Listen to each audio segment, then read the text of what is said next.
Čau, Sabina tukaj, oziroma Mami na vrtu.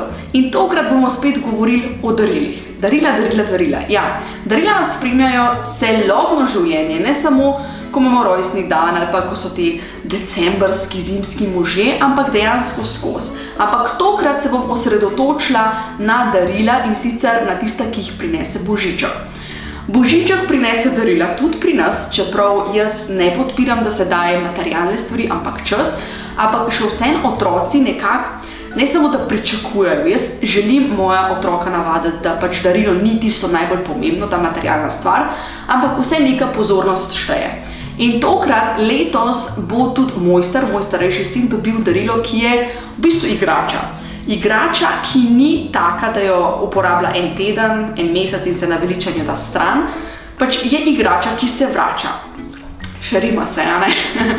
Ta igrača bo v bistvu družabna igra.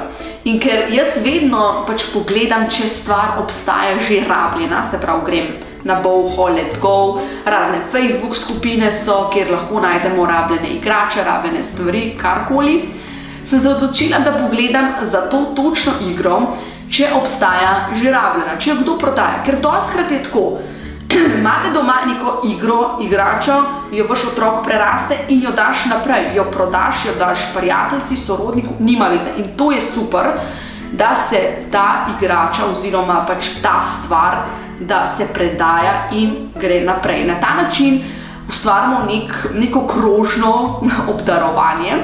In sicer zato sem rekla, da bom jaz pogledala, če obstaja Activity Junior, to je ta igra za mlajše, tudi rabljena. Ne želim kupovati novih stvari, če tega res ni treba.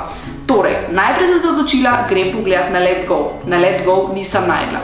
Čuden, ponavadi je tam ogromno stvari, ampak glej, pač probaš. Potem sem šla na Bouho in na Bouhi je bilo ogromno enih ponudnikov in pač seveda pol filtriraš, da najdeš tistega najbližjega.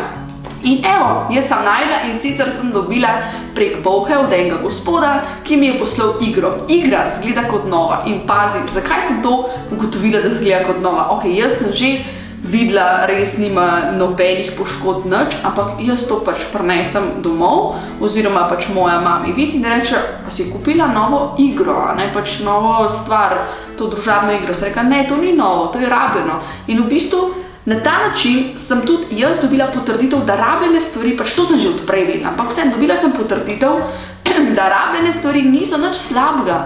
To je v bistvu nekaj pozitivnega, ker ti od nekoga, ki tega več ne uporablja, vzameš, kupaš in spet uporabiš. Igra dobi spet nov namen. In družabne igre, ali pa pač karte na splošno in te razne igre, ki so pač različne, se vemo, teh družabnih iger je res ogromno, je ogromno na trgu in zakaj ne bi pač mi to izkoristili od nekoga, ki ima že to rabljeno in pač to imamo. Seveda prej preveriš, da vse v redu zgleda, da če kaj strgan, se mogoče zmeniš za kakšno nižjo ceno, le, zakaj pa ne.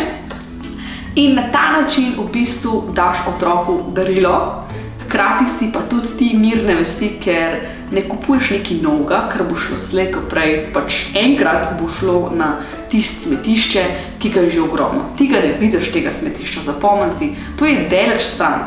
Daleč od oči nič ne boli, ampak potem, kasneje se pa to pozna tudi na okolju, na vodi, na zraku, povsod je tega preveč in zato dajmo kupovati čim več rabljenih stvari. Toda evo, ideja, če želiš darilo za svojega otroka, kupi rabljeno družabno igro. To je to.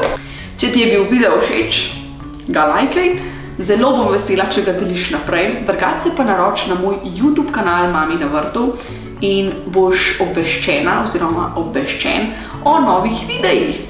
Ali to dobro, pač vedno več bom govorila o rabljenih stvareh, o okoljevarstvenih temah in tako naprej. To je to, uživaj pa čim več kot so. Čau!